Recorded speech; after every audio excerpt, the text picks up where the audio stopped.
Before we start painting, let's take a look at the similarities between the tip of this Karin Brushmarker Pro and a paintbrush, since we're going to be painting this project using only the markers and not using the paintbrush.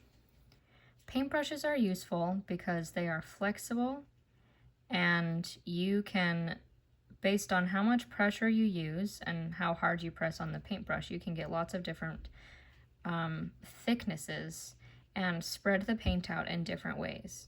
So like when I create a leaf using a paintbrush, I do one stroke using different amounts of pressure. So I start thin and then I gradually push down and go thick, and then I pull back up again and go thin. And then I do that stroke again to complete a leaf. You can mimic the same kind of pattern with a brush marker. Because a brush marker specifically is flexible, so you can push down on the nib like that. If I start out thin, just using very little pressure to get what's called a hairline, so it's a very thin line, and then gradually push down, I can get thicker strokes and then pull back up again. The main difference is that because a nib on a brush marker is not made up of a bunch of bristles, right? When I just push down and go flat straight across, it doesn't get quite as wide as it did when I painted with a brush. So when you're painting, so to speak, with a brush marker like this, then you want to try to, as you're putting more pressure, kind of push your paintbrush down or sideways or even up to get more out of your nib to create a thicker stroke.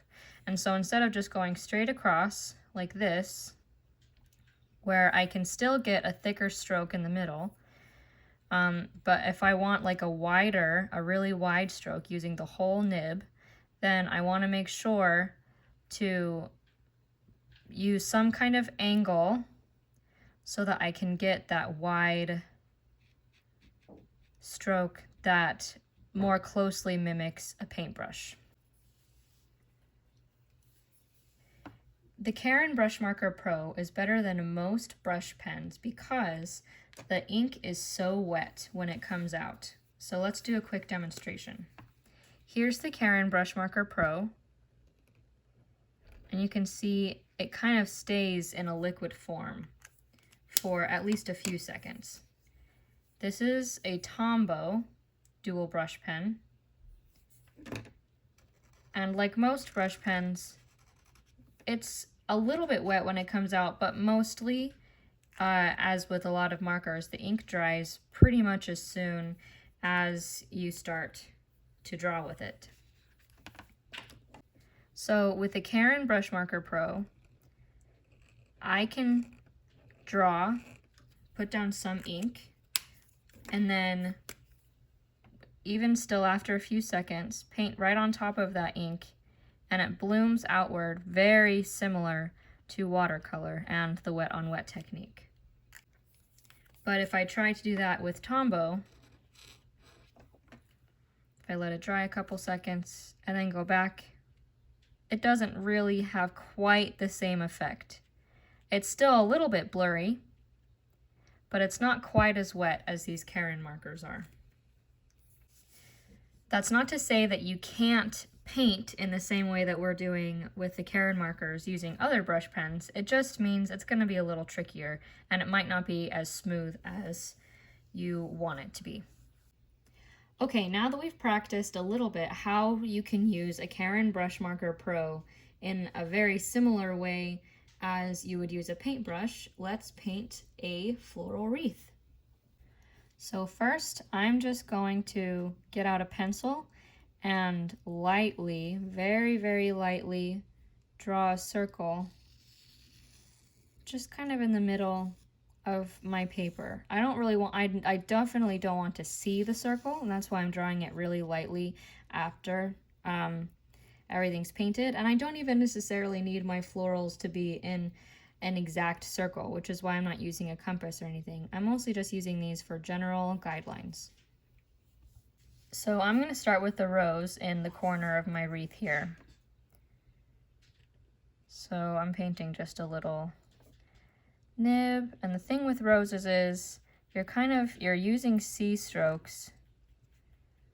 I like to call them crescent strokes on top of each other, and utilizing white space to form the folds of the petals. So I'm just painting a bunch of these crescent strokes or C curves right on top of each other. And then I'm going to go in with my blender pen, my Karin Brushmarker blender pen, and extend some of these curves just a little bit to create some texture. This is going to work best with strokes that you have just barely painted. But it's just to create kind of a softer outline. And then while that's still wet, I'm going to go back in with my pink pen and just create more texture along the outside. Just like that. So I'm going to do a couple more roses around the wreath.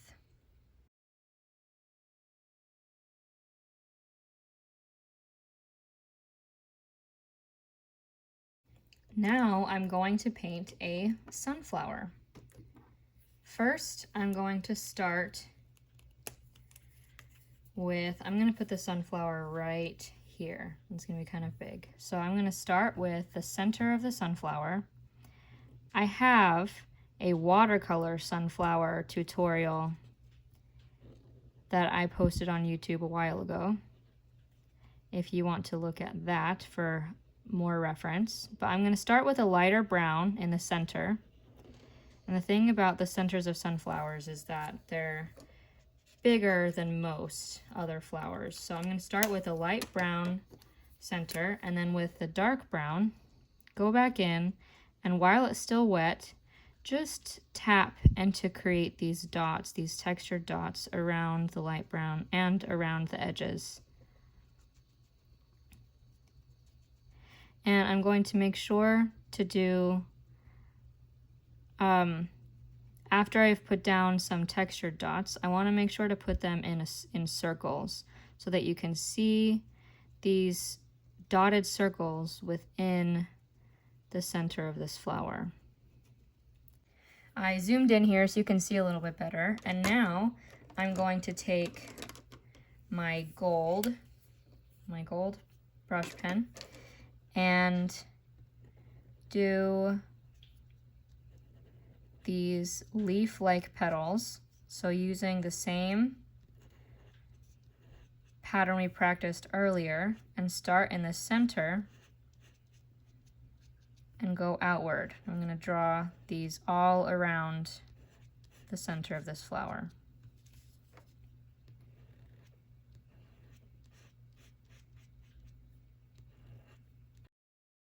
While the petals are still wet, I'm going to go back in with some ochre and just create some texture along the sides of the petals. These are loose petals, so it's okay if we're not making it super realistic, but I just want to add some texture along the petals so that you can see the shape. And so I'm just like making little C curves along either the center of the petal or along the side, just to show a little bit of shape and depth to these petals.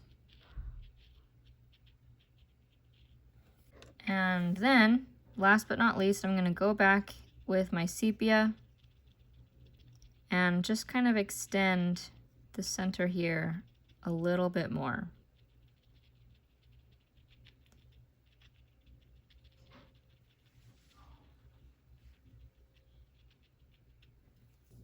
So I'm going to paint 2 poppies, and I'm going to do one poppy so it's open-faced. So first, how you paint poppies is, especially the open-faced ones, you kind of just draw a big blob, just like that. And then actually, when we do the center of the poppy, I want it to be dry. So before I finish out the details, I'm gonna paint my other poppy, which is gonna go right down over here.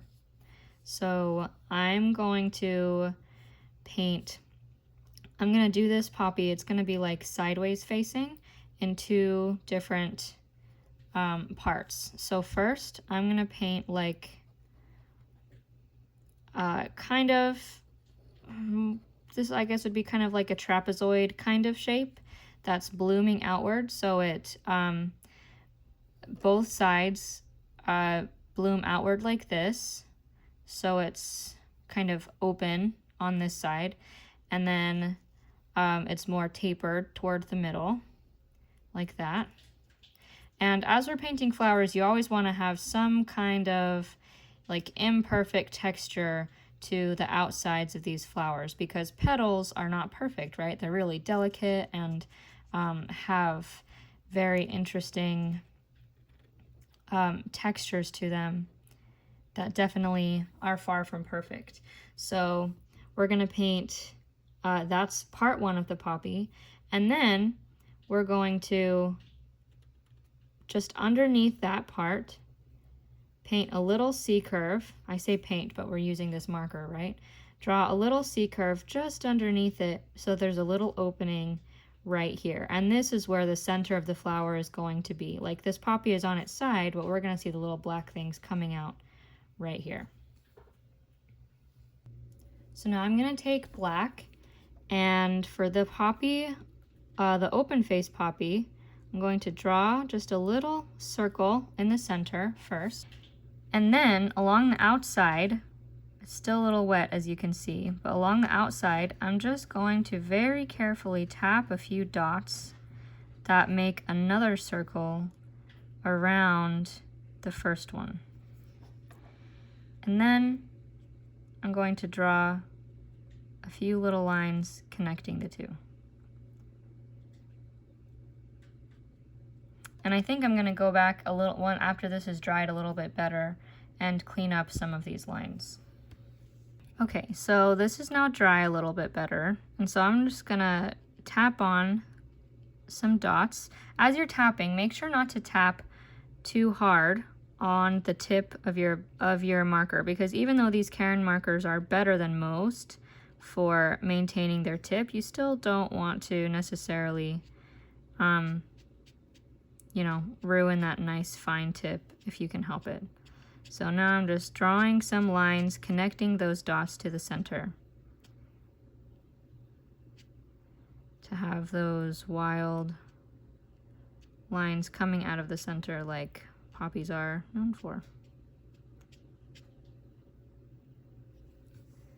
Okay, and now let's move on to this flower.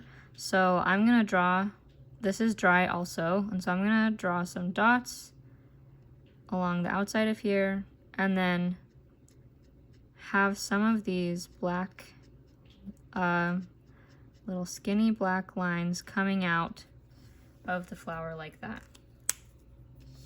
And then to add some final definition to this poppy over here, we're just gonna draw some lines to help define some of the petals a little bit.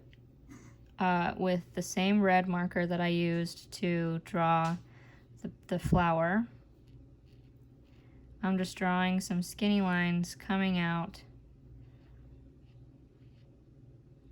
going from the center to the edge of the petals here. And that's just to kind of help give it a little bit of definition. Next, we're going to draw some little blue flowers with 4 or 5 petals. So we're going to start, we're going to pretend there's a little center right here and paint the petals in 2 strokes. So I just did like a crescent stroke on one side and again on the other. And I'm going to do that again around this center that I'm imagining for myself here. to create a little flower like that. And then go back in with gold and just tap in some of the yellow for the center, just like that. And then I'm going to paint 2 more flowers like that right here.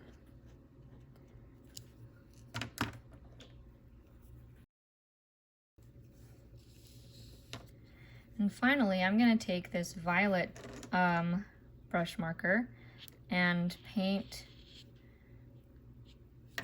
some little tendrils of lavender just by doing a thin stem and then adding some little dots along the outside, just in circles. I'm just moving and creating little dots along the outside, starting thinner up here, getting thicker toward the middle, and then thinning out again down here. And I'm gonna do 2 more flowers like that in a bunch. And then I'm gonna put 1 of those right here by the sunflower. And I'm gonna make sure that it's behind the sunflower. So instead of painting on top of this petal right here, I'm just painting behind it.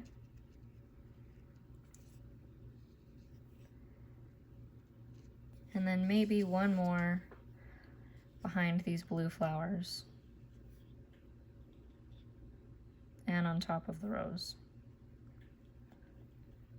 I'm just kind of playing this by ear. I didn't plan this out ahead of time, which maybe I should have, but that's kind of how I roll when it comes to painting even little wreaths like this. So I'm going to do another one that's kind of crisscrossing it at the bottom. Maybe I'll do a bunch of 3 right here like I did up top. And I'm just painting these little dots around the stem that I created.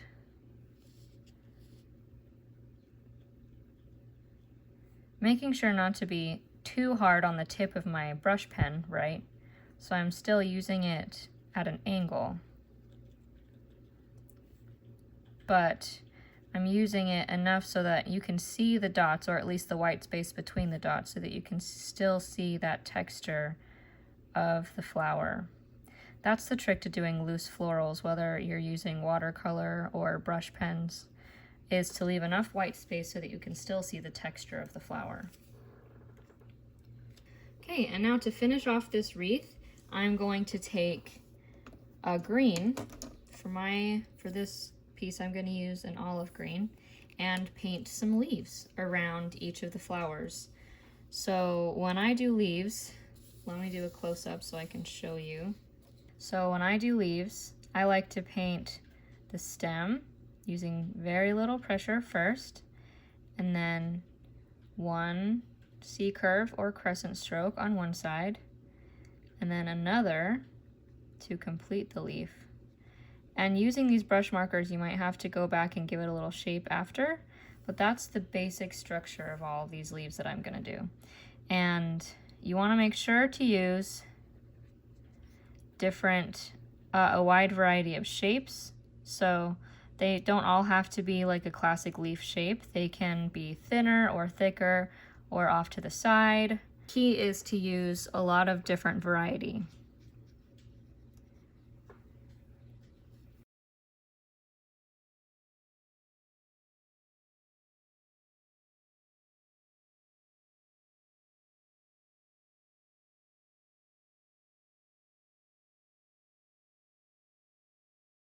So as you can see, if you watch that little time lapse, I just kind of went along and in a circle. I like my papers flat when I'm doing wreaths so that I can turn my paper around. I just painted a bunch of leaves of different sizes, and then my trick, my advice after you've done that is to go back and add in some little blades of grass to add even more texture. To add the blades of grass so that they look natural, you kind of want to flick your paintbrush, like use quick movements like this, either from the bottom going up or from the top going down. It doesn't matter, whichever is easier for you. But if you flick it like this and bend some of them a little bit, it gives them some more natural movement than if you had just tried to, you know, mimic that and draw it that way. And here we are, a watercolor wreath that we painted using only Karin Brushmarker Pro. No extra water, no water brush, no paintbrush. We just use these really inky and watery water-based markers to create this watercolor-like wreath illustration. Thank you so much for joining me. And if you like creating with me, I would love for you to hit that subscribe button so that you don't miss any of my upcoming tutorials. And if you decided to try to paint this yourself, I would love to see the result. You can go ahead and post that to Instagram and tag me. My handle is thiswritingdesk, and I will see you next time.